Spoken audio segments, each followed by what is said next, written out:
नमस्कार दोस्तों, स्वागत है आपका अपने YouTube चैनल सनातन वाणी में। आज के इस वीडियो में हम जानने वाले हैं, क्या सीता हरण श्री राम की साजिश थी? कैसे हुई समय यात्रा? तो वीडियो को अंत तक जरूर देखें। और हाँ, अगर आपका चैनल पर पहला अनुभव है तो लाइक, सब्सक्राइब और शेयर करना न भूलें। अपने विचार कमेंट में जरूर बताएं। चलिए शुरू करते हैं।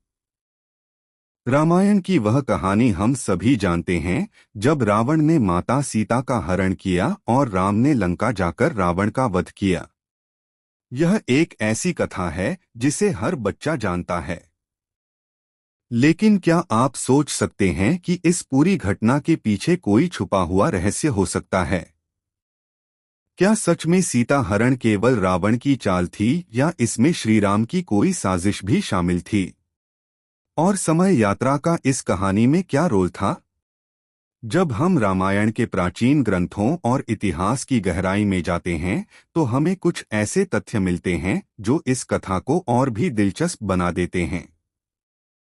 राम के समय में रावण की सेना बहुत ताकतवर थी। सीधे युद्ध में राम की सेना के लिए रावण को हराना आसान नहीं था। इसलिए राम और उनके गुरु वशिष्ठ ने एक चतुर योजना बनाई। उन्होंने सोचा कि यदि सीता का हरण कराया जाए तो रावण अपने गर्व और अहंकार में इतना फंस जाएगा कि उसे हराना आसान होगा। लेकिन सवाल उठता है, क्या सच में सीता का हरण एक दुर्घटना थी या सीता खुद इस योजना का हिस्सा थीं? यहाँ सबसे बड़ा रहस्य है समय यात्रा का। कुछ प्राचीन वैदिक ग्रंथों और पुराणों में बताया गया है कि ऋषि वशिष्ठ और राम जैसे महान व्यक्ति समय के प्रवाह को नियंत्रित करने में सक्षम थे। वे अतीत और भविष्य दोनों में यात्रा कर सकते थे। उन्होंने एक खास यंत्र का निर्माण किया था जिसे हम आज टाइम मशीन कह सकते हैं। राम ने इस तकनीक का उपयोग करते हुए सीता को लंका में एक अलग समय पर भेजा जहां वह सुरक्षित थीं। रावण को यह पता नहीं था कि सीता वास्तव में कहाँ है।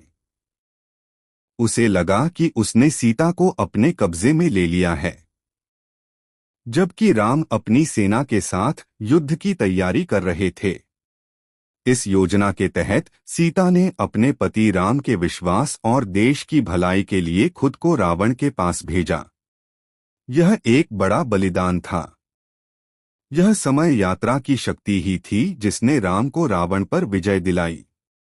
रामायण में कही गई बातें जैसे कि सप्तर्षि मंडल में यात्रा और कालचक्र के नियम इस बात के प्रमाण हैं कि समय यात्रा संभव थी। आज भी भारत में कई जगह ऐसी रहस्यमय चीजें मिली हैं जो इस सिद्धांत की पुष्टि करती हैं।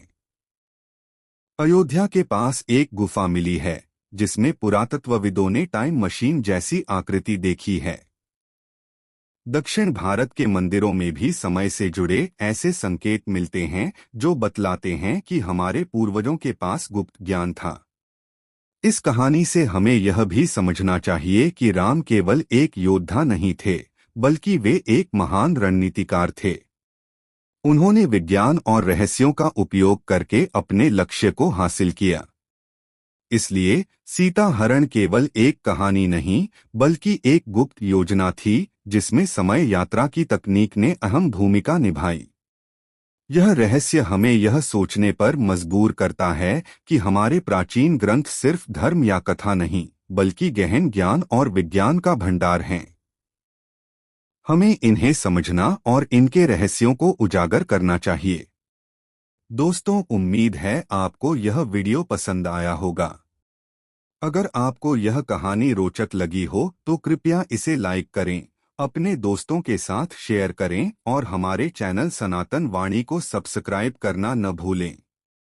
नीचे कमेंट में जरूर बताएं कि आप इस रहस्य के बारे में क्या सोचते हैं। क्या आपको लगता है कि रामायण में सच में समय यात्रा जैसी कोई चीज थी? फिर मिलेंगे अगले वीडियो में एक नई कहानी और नए रहस्यों के साथ। तब तक के लिए नमस्कार और धन्यवाद।